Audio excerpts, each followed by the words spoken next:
বাংলাদেশকে অস্তিত্বশীল করার যে master plan Sheikh Hasina ready করছে, সেই মাস্টার প্ল্যানেরই একটা অংশ। ভাই পদত্যাগের বিষয়টা মনে করেন যে এখন আমার মন চাইছে না, আমি আজকে খাবো না, আমি এখন দুপুরে খাবো না, আমি রাত্রে খাবো। তো ওনারা বিষয় যে মনে করেন যে আমি আর রাষ্ট্রপতি হতে থাকবো না, ওদের সরকারের যেটা ভালো সেটা করুক, যাকে মন চায় তাকে দেব।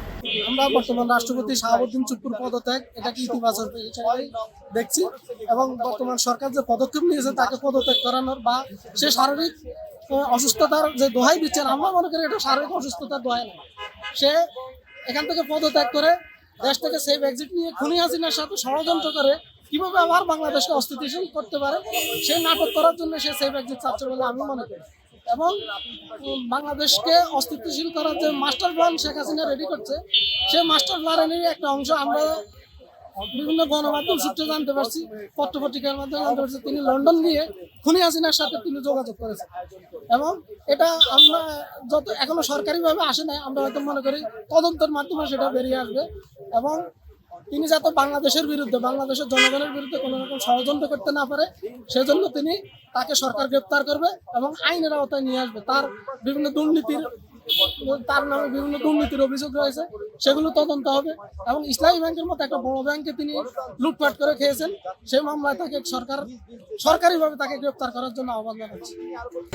এটা তো মনে করেন যে উনি তো শেখ হাসিনার সরকারের সময় ছিল না, কিন্তু শেখ হাসিনা যাওয়ার পরে আর পরের দিন না 7 তারিখ না 8 তারিখ, তো আমার সঠিকটা জানা নেই, এরপরে কিন্তু ছাত্র জনতা এই বাসভবনের সামনে কিন্তু হামলা করতে চেয়েছিল।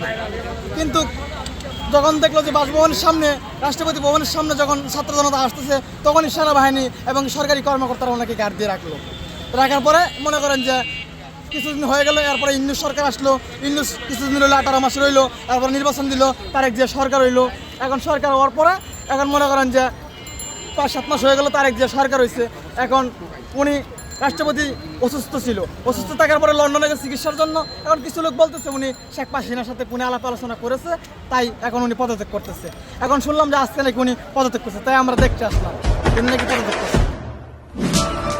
দেশে দেশে সবার সাথে দ্য নিউজ।